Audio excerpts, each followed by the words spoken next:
Hello বন্ধুরা, আমার নাম প্রিয়াঙ্কা। আমি বাঁকুড়া জেলার একটা ছোট্ট গ্রামে থাকি। আর এটা আমার ফার্স্ট ব্লগ। দেখো তোমাদের কেমন লাগে। ভালো লাগলে অবশ্যই কমেন্ট করো আর সাবস্ক্রাইব করতে ভুলো না কিন্তু, এরকম যদি ব্লগ আরও পেতে চাও। এই দেখো, এটা আমাদের বাড়ির সামনের রাস্তা, যেটা আমি হেঁটে এলাম। এবার এটা আমি তোমাদের দেখাচ্ছি আমাদের বাড়িটা। আর দেখতে পাচ্ছ ওই গ্রিলের মধ্যে যেখানে ফুল দিয়ে সাজানো আছে, ওটা আমাদের ঠাকুর ঘর। আর বাড়ির সামনে একটু ছোট্ট মতো বাগান আছে, যেটাতে এখন বেশি ফুল নেই, শীতকালে অনেক ফুল হয়েছিল, সেটা তোমাদের পরে দেখাচ্ছি একটু কিছুটা। এবার একটু ঠাকুর ঘরটা দেখাই তোমাদের। ঠাকুরের আশেপাশেও একটু ফুল দিয়ে ডেকোরেশন করার চেষ্টা করেছি। তোমাদের অন্য কোনো ব্লগে হয়তো আমি এই ঠাকুর ঘরটা আরও সুন্দরভাবে দেখাবো, যদি তোমাদের সাপোর্ট পাই। আর গ্রিলের সাইডে সাইডে এখানে টবে কিছু গাছ লাগানো আছে, এগুলোও তোমাদেরকে দেখাবো অন্য কোনো ভিডিওতে। তুমি এখন কি করছো? গলু সোনা চলে আসো। মানে ঢোকবু সোনা ঘুমাচ্ছে। হ্যাঁ, আসো আসো, চলে আসো। তুমি এসে বলে এই রে ঢোকবু খা করে দিয়েছে।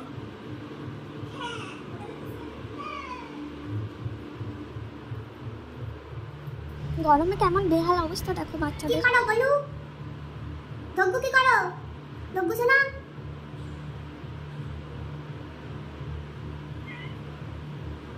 এত বড় ঘরে কোথাও জায়গা নেই, বাথরুমে শুয়েছো।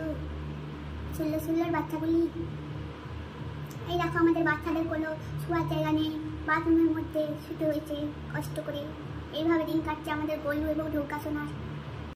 এটা একটা আমাদের বাগানের জবা গাছ। দেখো এই গাছটায় না প্রচুর পরিমাণে জবা ফুল ফোটে একসাথে, আর দেখতেও খুব সুন্দর লাগে। আমাদের একটা পিঙ্ক কালারের রঙ্গন ফুলের গাছ আছে, এই দেখো। এটা তো অনেক ফুল ফোটে, সারা গাছটা ফুলে ভরে যায়। আর এটা একটা রেড কালারের জবা, দেখো। এটাও আরেক রকমের জবা দেখাচ্ছি, দেখো।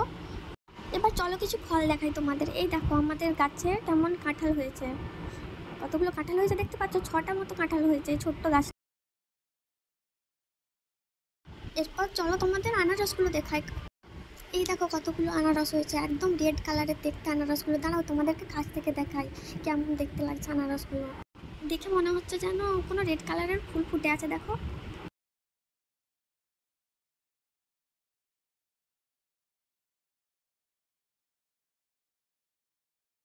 এটা একটা ছোট্ট নয়নতারা ফুলের গাছ। এই গাছগুলো কিন্তু সারা বছর ফুল ফোটে। আমাদের বাড়ির সামনেই দেখাবো এরপর কত পাখি জল খেতে আসে, খাবার খেতে আসে, ওরা রোজ ওখানে খেলা করে।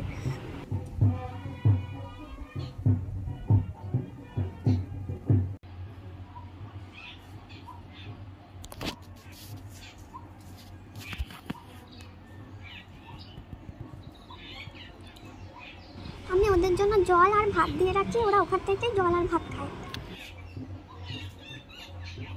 দেখো পাখিগুলো কেমন ঘুরে বেড়াচ্ছে, খেলা করছে, খুব সুন্দর লাগে দেখতে।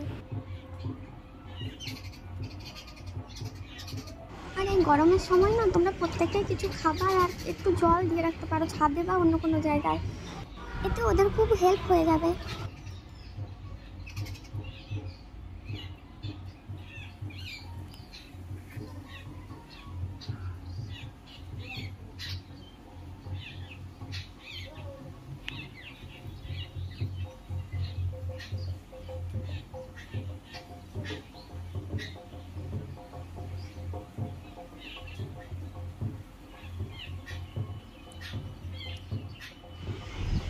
এই দেখো এবার একটা অন্য পাখি আসলো, ওই পাখিটা এসে দেখো অন্য পাখিগুলোকে ধাওয়া করছে কেমন।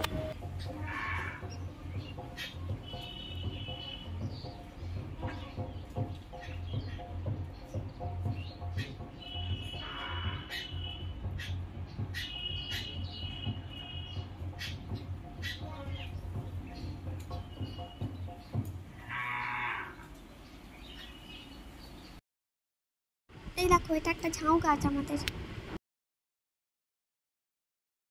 শীতের ফুলটা কিন্তু এই গরমেও ফুটছে, দেখো। ব্লগটা ভালো লাগলে অবশ্যই সাবস্ক্রাইব করতে ভুলো না কিন্তু।